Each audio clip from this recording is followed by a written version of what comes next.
que você achou? Questão de relacionar a criança, a infância com seus ambientes, mudar o foco para simplesmente entender que aquele fenômeno é um fenômeno de desenvolvimento e não uma mera organização de um espaço, de um depósito de crianças. A educação infantil, o lidar com a criança é algo vivo, é algo especial, é algo que nós precisamos tratar com muita seriedade, mas com elementos de um lirismo fundamental. Para que eu pudesse alcançar isso, eu precisei buscar uma professora muito especial. Eu queria que vocês ouvissem diretamente de Natal, a professora Taziana. Olá, professor Rodrigo Rainha. Olá, alunos. Obrigada pelo convite. É muito bom conversar com vocês sobre o papel dos ambientes, que são tão importantes para o desenvolvimento das nossas crianças. Taziana, você tem um jeito todo peculiar. Seria um absurdo eu ficar aqui só aprendendo com você, perguntando. Eu queria que você fosse daquele jeito, daquela maneira espetacular que só você sabe fazer. O que significa esse ambiente? O que significa focar no desenvolvimento infantil? Vá, do seu jeito, por favor, me encante.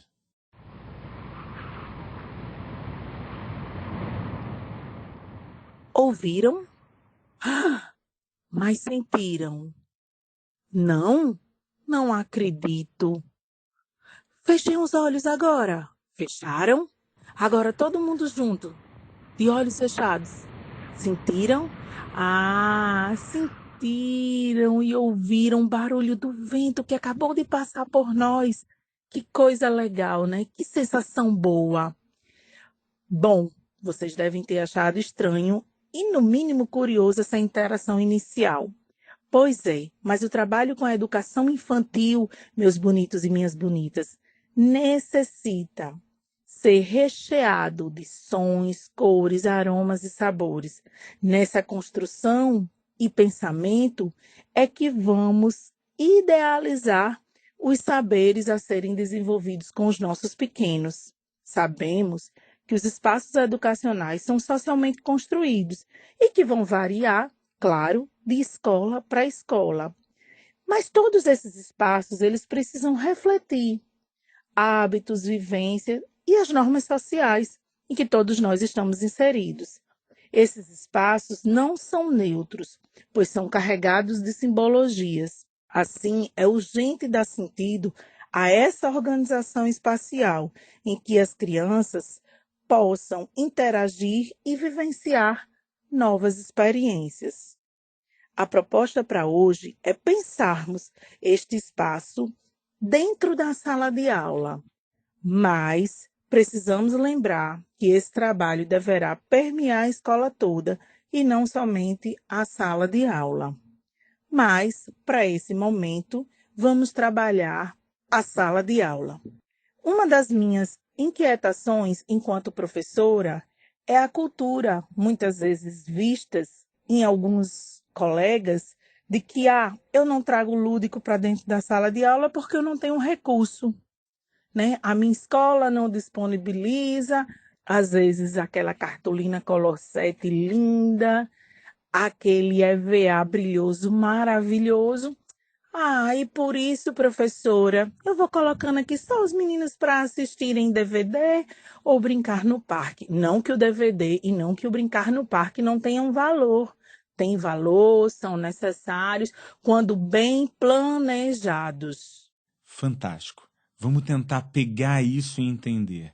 Quando eu falo que uma criança deve ser entendida por inteiro, quando eu falo que uma criança deve ser tratada de forma integral, de alguma maneira você está pegando aquilo que os teóricos chamam, a ideia de que a criança precisa desenvolver o seu domínio motor, o seu domínio sensorial, o seu domínio socioemocional e o seu domínio linguístico, que são justamente competências que vão acabar sendo úteis para que ele possa estar desenvolvendo e levando isso para o restante da sua vida. Essa construção, ela não é simples. Eu queria que você explorasse um pouco mais sobre isso, que você detalhasse um pouco mais o que representa essa troca, essa interação entre professor e aluno, essa percepção da existência da própria criança.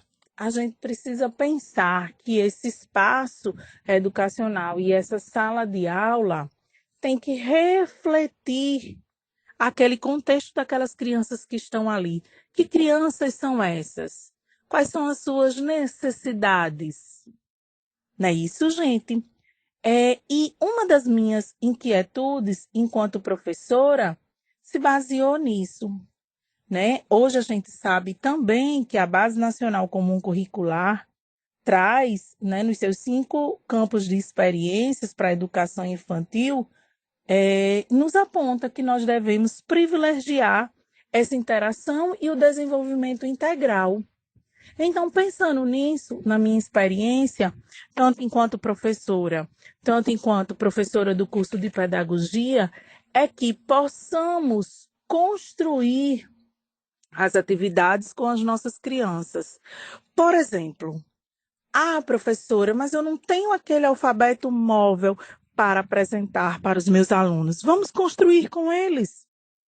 Vamos pedir aos pais para trazerem tampinhas de refrigerante, tampinhas de garrafa PET, e aí a gente pode pegar. Tem várias cores, então a gente pega as tampinhas azuis e coloca todas as letras A's, a gente pega a tampinha vermelha e coloca a letra E, enfim, e a gente vai construindo o C, o D, separando as vogais das consoantes, né? E nós vamos trabalhando, por exemplo, o abecedário com as crianças, né? A gente sabe que desde cedo as crianças precisam ouvir e contar histórias. E a gente sabe também que é uma necessidade, né, que elas saiam dessa educação infantil recontando histórias. Então vamos pegar clássicos da literatura, vamos contar para as crianças e vamos pedir para que elas recontem. Mas as crianças ainda não sabem montar. Vamos montar as figuras, os personagens, as personagens. Vamos contar com figuras, vamos montar com as figuras geométricas. Então, a gente coloca lá o círculo simbolizando a cabeça, o triângulo simbolizando a parte do corpo. E aí pede para as crianças colocarem os outros membros para saber a percepção que elas têm do seu próprio corpo, lembrando que é importante. O desenho da criança deve ficar do jeito que ele está. Ele não deve ser bonito para o pai ver, né? E nesse momento a gente faz uma construção de reflexão com a criança. Mas o olho é aí? Tem certeza. Vamos olhar para o coleguinha do lado e ver se o olho está no lugar certo. E aí a criança vai se percebendo e vai fazendo essa construção. Na hora, a criança não sabe escrever ainda, mas ela sabe recontar essa história. É importante que a gente reconte essa história, que a gente coloque lá da maneira como a criança escreveu, né? Outra experiência que nós podemos fazer é a construção com materiais recicláveis. Então, vamos construir brinquedos para que essas crianças elas possam ser partícipes desse momento, né? Vamos trazer brinquedos de uma outra época, por exemplo, como o vai e vem, para que essas crianças vivenciem essas experiências. Nesse momento, a gente está trabalhando com textos que muitas vezes é difícil no dia a dia, né? Que é o compartilhar e é o dividir. Já que dissemos anteriormente que a sala de aula, e sabemos que sim, né, até a vida adulta, ela é o quê? Um espaço socialmente construído. Então, quando a gente trabalha com essas pequenas atividades, o dividir, o socializar, o saber entender o sim e o não e o momento certo, a gente está preparando essa criança para a vida, não é isso? Eu acho que o que você está sinalizando são alguns elementos que marcam e que são muito importantes. Em primeiro lugar, a ideia do desenvolvimento de competências para essa criança, a ideia de oportunizar o crescimento delas, a ideia de construir uma sensação de conforto e de segurança.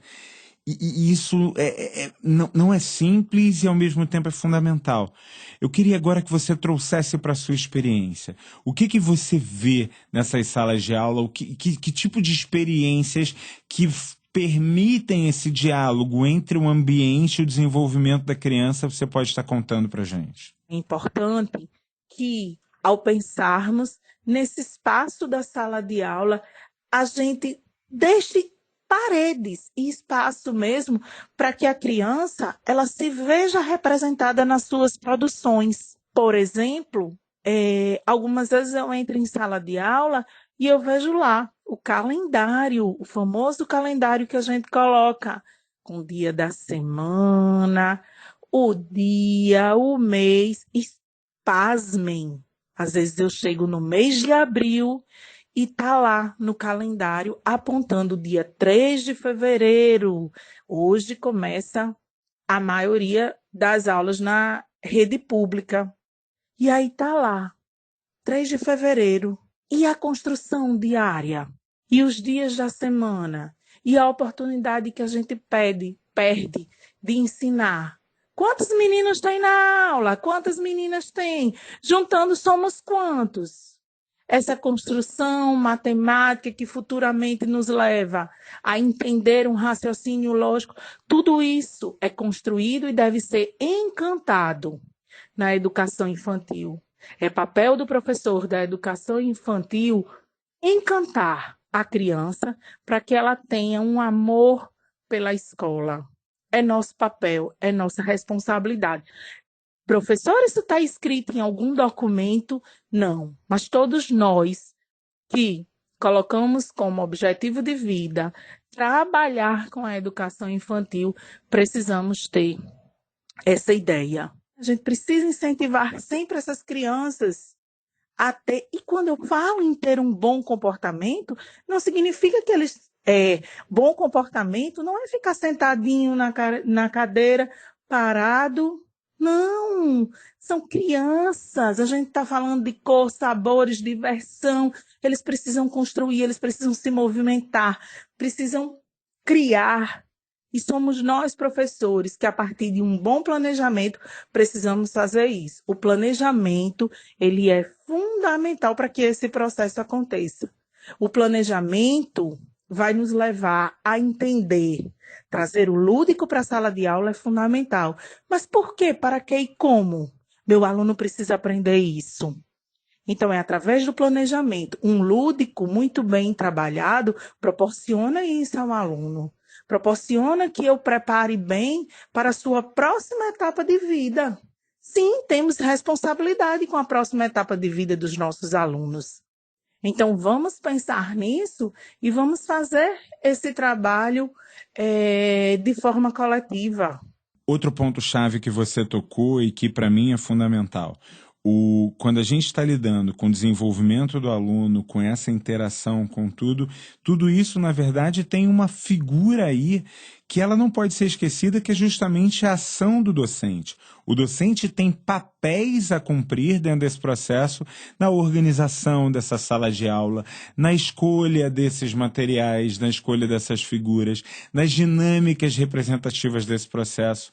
Me chama muito a atenção que conforme a gente vai construindo isso, a gente precisa notar que durante muito tempo se demorou a pensar que era fundamental construir parâmetros e clarezas para o próprio desenvolvimento da educação infantil. Você tinha lá, você fala, por exemplo, das brinquedotecas, você fala da teoria dos cantos, em que justamente a criança pode brincar, integrar, pensar. A gente fala hoje de espaços onde tem as cozinhas experimentais, os grandes fenômenos, mas você mesmo chama a atenção disso. Olha, não precisa imaginar a escola dos sonhos para poder desenvolver isso, não. É essa ação docente que, de alguma forma, faz essa diferença toda. Da mesma forma, a gente vai pegar, por exemplo, aspectos da legislação.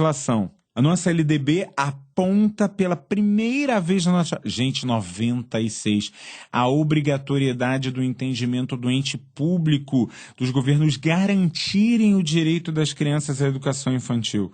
Você, a partir disso, precisa criar parâmetros para que justamente você garanta qualidade à educação infantil. Você faz um manual, um belíssimo manual, mas que boa parte das pessoas nunca viu, não pegou.